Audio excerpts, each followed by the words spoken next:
When I first moved into Oakwood Estates, it felt like I'd hit the jackpot. Picture perfect lawns, spotless common areas. The whole neighborhood looked like it was pulled straight from a real estate brochure. But what the listing agent conveniently left out was that this little paradise was ruled with an iron fist by the most infamous Karen I've ever met, Karen Wilkins. Behind her back, everyone called her the HOA hawk. She was in her mid-50s, with a highlighted bob that looked as rigid as her personality, and a permanent scowl etched onto her face. For 8 years straight, she'd been the HOA president. No one ever dared to run against her, not after what happened to the last guy.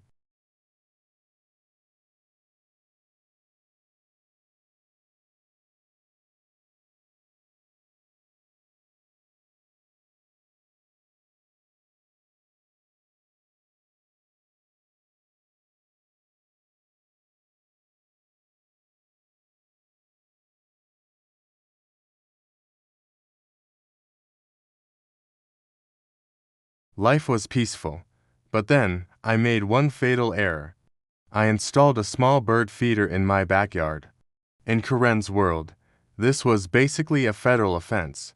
One Saturday morning, she just appeared at my fence, like she'd teleported there. "Excuse me," she snapped, "but that bird feeder is not on the approved list of outdoor accessories. It's attracting unwanted wildlife.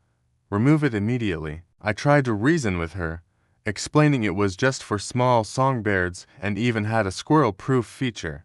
Plus, you could barely see it. "I've read the bylaws," I told her, "and there's nothing in there that prohibits a feeder like this." Her eyes narrowed into tiny slits, like I just insulted her entire family tree. "Well," she huffed, "I'll be bringing this up at the next board meeting. We'll see what the architectural committee thinks about your unauthorized installation." And just like that, I was on her hit list. From that day on, it was like a Cold War. She would drive past my house at a snail's pace, her little notebook in hand, just hunting for a violation. When she couldn't find any real ones, she started making them up. I got notices for hose not properly coiled, a cobweb on the porch, and my personal favorite, incorrect mulch type. For every single notice, I sent back a polite email with photographic evidence and direct quotes from the HOA regulations proving I was in full compliance. Watching her fail to issue fines was almost worth it. You could practically see the steam shooting out of her ears at the meetings. Then, things took a much more serious turn. Last month, I was diagnosed with a chronic condition that requires daily medication. It's not life-threatening, but missing a dose is not an option. My insurance ships the prescription directly to my home, which is perfect since the nearest pharmacy is a 30-minute drive. That Tuesday, I was working from home, waiting for the delivery. I saw the driver drop the package right at my door, just as I was jumping on a video call. The meeting ran for about 45 minutes. When I finally went to grab the package, it was gone. I was confused. I checked everywhere. Nothing.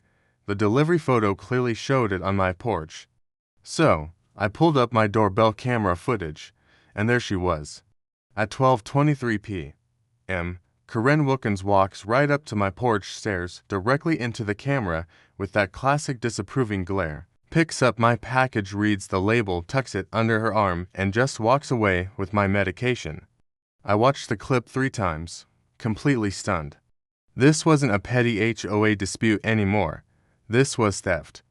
And not just any theft, she stole prescription medication. My first impulse was to storm over there and confront her, but I stopped myself. This was a crime. So, instead, I picked up the phone and called the non-emergency police line. Within the hour, Officer Rodriguez arrived.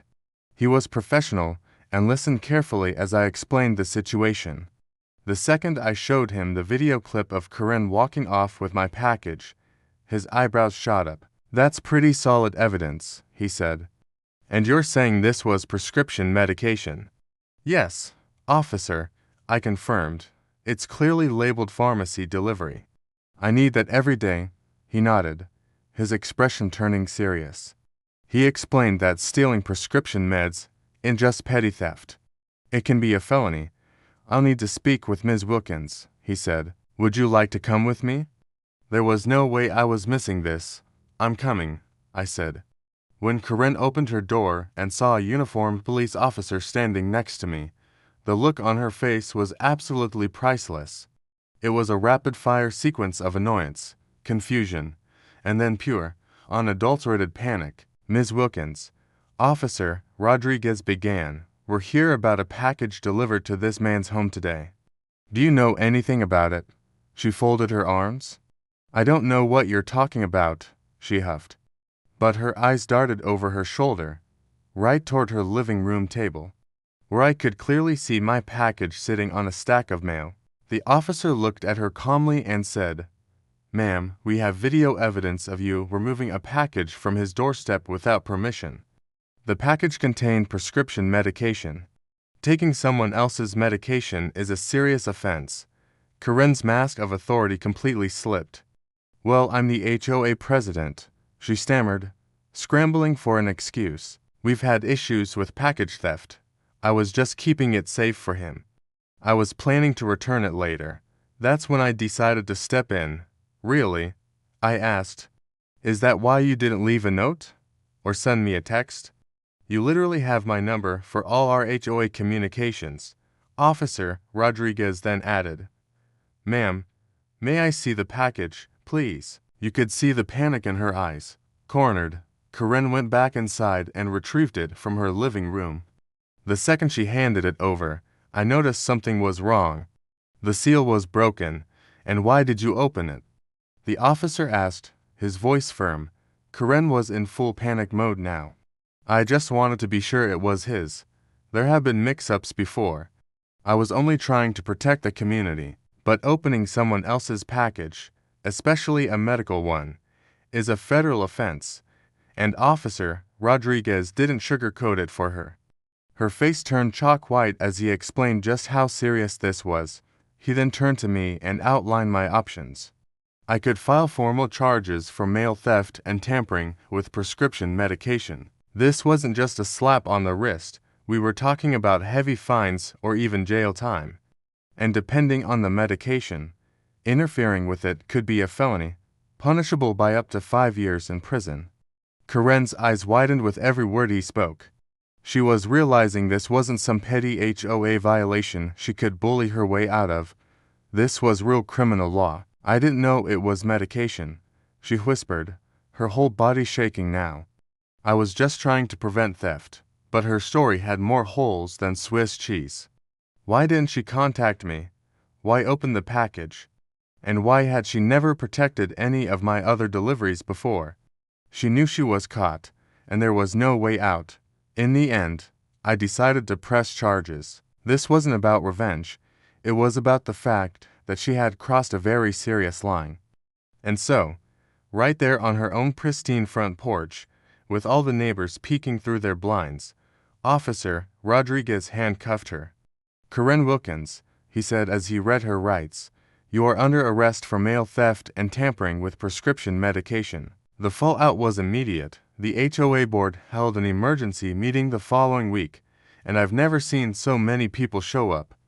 With her case moving through the courts and a potential $10,000 fine hanging over her head, the board voted unanimously to remove her as HOA president. Even her staunchest supporters turned against her. The look on Corinne's face when she heard the news was priceless. After 8 long years of terrorizing our neighborhood, her reign didn't end with a quiet resignation. It ended with handcuffs and the sound of a judge's gavel. Thanks so much for watching. If you enjoyed this story, make sure to hit that like button and subscribe for more. See you next time.